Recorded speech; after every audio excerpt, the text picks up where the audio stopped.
Bienvenue dans le journal de Vue d'ailleurs. VueDailleurs.com, c'est un site qui couvre toutes les rubriques d'un média classique, actualité, santé, internationale, politique, économie, sociale, levée de fonds et puis d'autres rubriques que vous ne retrouvez pas toujours comme spiritualité ou bien opinion. Alors dans cette séquence, nous allons mettre un coup de projecteur sur 3 articles que vous pouvez consulter précisément sur VueDailleurs.com. Ils évoquent des sujets variés, des thématiques variées, mais soulignent de manière variée précisément les tendances à l'œuvre sur la scène internationale et française. Alors, on commence par la rubrique internationale.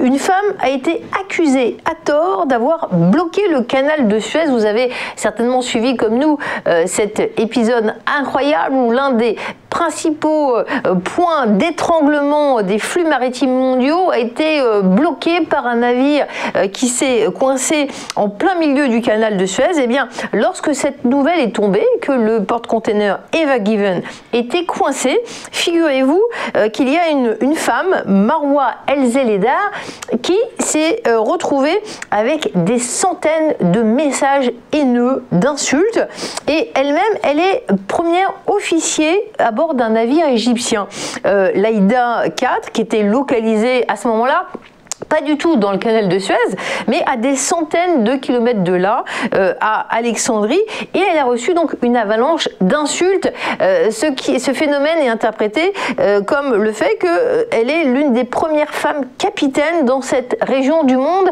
et beaucoup de personnes sur les réseaux sociaux ont décidé de manière totalement unilatérale et imaginaire qu'elle était responsable de cet incident. Que dit Marwa El-Zeledar? Eh bien, elle dit: je pensais que j'étais ciblée peut-être parce que je suis une femme qui réussit dans ce domaine ou parce que je suis égyptienne, mais je ne suis pas sûre.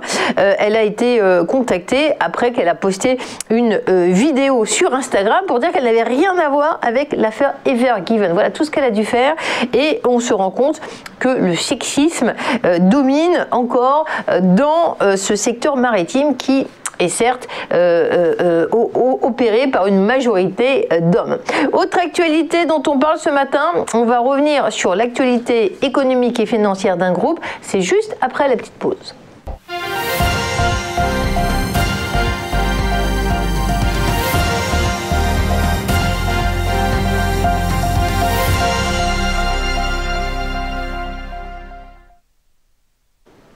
Dans l'actualité française, on va s'intéresser à une société spécialiste des services numériques, société de haute technologie, Atos, qui connaît une mauvaise passe. Il faut savoir que lors de la publication des comptes, eh bien, les groupes sont devant une échéance difficile, à fort enjeu. Eh bien, figurez-vous que le groupe Atos a dévissé après la publication de ses comptes. Il y a une journée où le titre a perdu plus de 12%.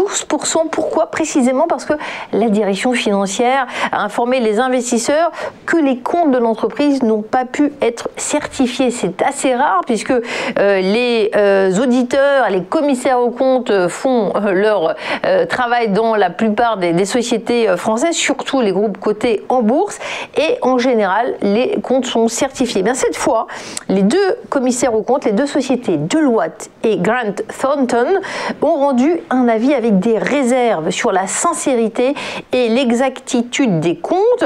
Alors, la direction du groupe Atos a tenté de dédramatiser en évoquant le fait qu'il n'y aurait pas d'anomalies significatives sur les comptes consolidés, que des travaux allaient être nécessaires et seraient menés avant l'Assemblée générale du 12 mai.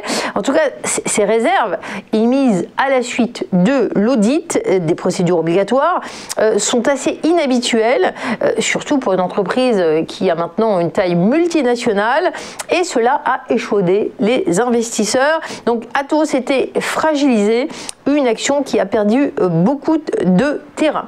Voilà une actualité économique. On va passer maintenant au volet économique, social et politique avec un invité de choix, Jean-Christophe Cambadélis, ancien président, ancien premier secrétaire du Parti socialiste. Restez avec nous juste après une petite page de publicité.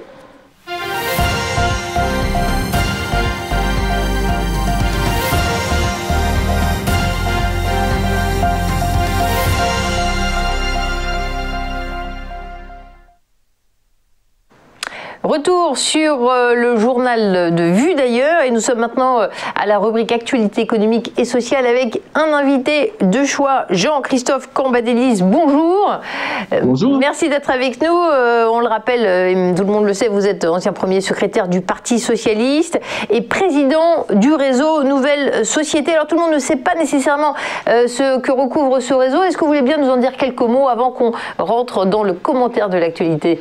S'il vous plaît. Eh bien, il s'agit d'une centaine d'experts politiques, hauts fonctionnaires, ayant servi dans différents cabinets de la gauche, qui travaillent ensemble à une nouvelle donne pour celle-ci, parce que nous pensons que nous ne pouvons pas revenir aux responsabilités sans avoir profondément renouvelé notre pensée politique. Nous vivions sur des idées des années 60. Il faut être aujourd'hui en phase avec ce que vivent les Français. C'est vrai. Et alors, il y a un effort effectivement du Parti Socialiste de se renouveler avec justement de l'actualité cette semaine et une nouvelle vision de l'écologie, un engagement très fort. Quelle est votre lecture de cette prise de position cette semaine ? Eh bien, c'est une évolution nécessaire. Elle avait été inscrite dans un rassemblement que nous avions tenu de l'ensemble des socialistes en 2014 pour changer un peu notre doctrine et adopter la social-écologie, c'est-à-dire de combiner à la fois les questions sociales, à la fois les questions écologiques et à la fois les questions républicaines. Car auparavant, les socialistes pensaient que la contradiction dans la société était autour de la question sociale, la seule question sociale. Les écologistes pensent que c'est autour de l'écologie, mais notre spécificité, c'est de mêler les deux.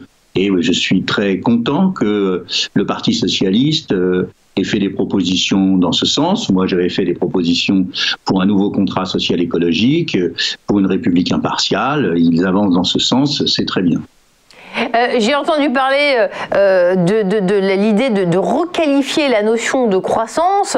Et est-ce que là, ça va pas un peu loin ? C'est-à-dire, est-ce que le Parti Socialiste s'approche de ces militants qui pensent que la décroissance est meilleure ? On est dans une phase sortie de reprise sanitaire, on espère qu'on va en sortir, et reprise économique. Donc, à aborder ces sujets-là, est-ce que tout le monde n'est pas à la recherche de croissance en ce moment ? Non, alors il faut peut-être clarifier le sujet. Il ne s'agit surtout pas, c'est en sens que nous distinguons des écologistes, d'être sur une thématique de décroissance. Mais il faut une croissance qualitative, c'est-à-dire une croissance qui intègre la question climatique. Donc, il s'agit simplement, dans ce texte, d'introduire des paramètres permettant de juger cette croissance. Il faut la juger d'un point de vue social et il faut la juger d'un point de vue écologique. Il ne faut pas simplement avoir une vision économiste ou économique de la croissance. Donc c'est une croissance qualitative avec une écologie inclusive. Très bien. Alors, on revient sur cet article qui est paru sur vuedailleurs.com. Il faut un printemps de la gauche pour faire face à la crise. Dites-vous, qu'entendez-vous par là ? C'est-à-dire que, bon, là nous sommes à quelques jours de l'anniversaire du 10 mai 81 et aussi de l'anniversaire du Front populaire de Léon Blum. À chaque fois, ça a été la même chose. Il faut un corps central qui soit capable d'être renouvelé, évidemment, reformulé, assurément, mais qui soit capable de construire une dynamique unitaire. Donc pour cela, j'ai préconisé tout à la fois de nouvelles idées, une nouvelle gauche dans une nouvelle maison, c'est-à-dire qu'il faut dépasser le Parti socialiste tel qu'il était jusqu'à présent. Nous l'avions fait avec François Mitterrand en 1971 au moment du congrès d'Épinay. On ne va pas refaire le congrès d'Épinay, mais il faut une formule nouvelle qui permette de fédérer tous ceux qui sont pour une gauche responsable. Voilà le sens de ma proposition. Est-ce que la gauche pourra gagner, selon vous, sans s'unir en 2022 ? Non, elle ne peut pas l'emporter. C'est clair, elle ne peut pas l'emporter. Je peux même dire qu'aujourd'hui, si vous avez les écologistes d'un côté, le Parti communiste de l'autre, Jean-Luc Mélenchon d'un troisième, le Parti socialiste avec un candidat et vraisemblablement des candidats d'extrême gauche, la gauche ne sera pas au deuxième tour de l'élection présidentielle. Pire que cela, si ces mêmes se présentent des candidats dans toutes les circonscriptions aux législatives, il n'y aura pas de députés de gauche. À chaque fois, nous serons battus au premier tour. Ce n'est pas un scrutin proportionnel, c'est un scrutin uninominal à 2 tours. Et si vous n'êtes pas dans l'un des deux qualifiés, eh bien, vous ne pouvez pas l'emporter. Et donc, je pense que la gauche est en train de s'auto-éliminer.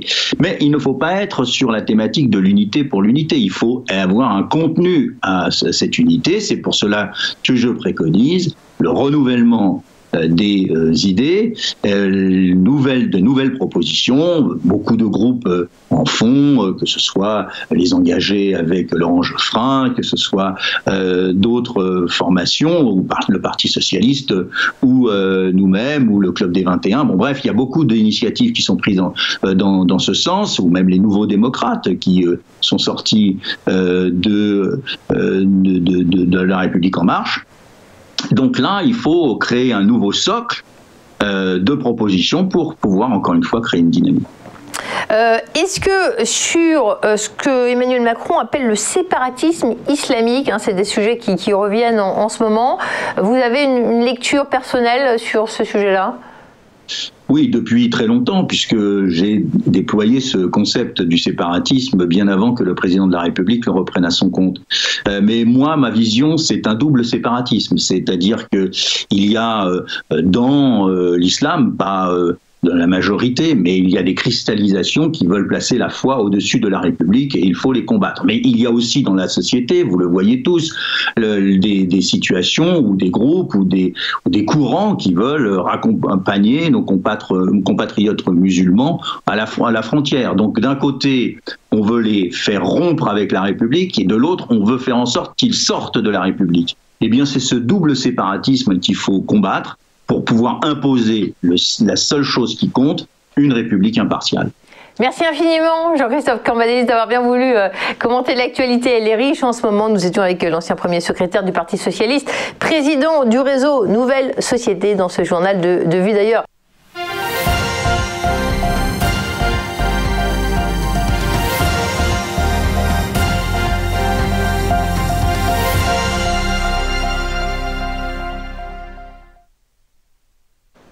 Retour sur le plateau du JT de Vue d'ailleurs. On ouvre maintenant la rubrique culturelle et vous retrouvez cet article sur le site qui concerne Louis XVI, son bureau remis au goût du jour. Pendant la Révolution française, le trône de Louis XVI a en effet été détruit, mais son bureau, qui était considéré comme un chef-d'œuvre, a été épargné à la seule condition que tous les emblèmes royaux soient remplacés. Et bien aujourd'hui, les attributs royaux ont été rétablis.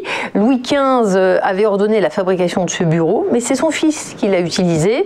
Après 2 années de restauration, le bureau qui a appartenu au roi Louis XVI vient tout juste de reprendre sa place au château de Versailles, dans le cabinet du roi. Pour redonner vie à ce bureau, les artisans ont utilisé des techniques traditionnelles du XVIIIe siècle. Il est considéré dans le monde entier comme étant le plus légendaire meuble français de cette époque. Pesant 450 kg, la relique composée de bois précieux et de bronze doré est unique en son genre. Le seul moyen d'ouvrir les tiroirs, c'est une clé en forme de fleur de lys. C'est un article que vous retrouvez sur le site de vuedailleurs.com qui, je vous le rappelle, couvre des dossiers aussi bien économiques, politiques, énergétiques, philosophiques que culturels, et cela donne envie d'approfondir un petit peu plus le mobilier de Louis XVI. Merci de nous avoir suivis, très bonne journée à vous.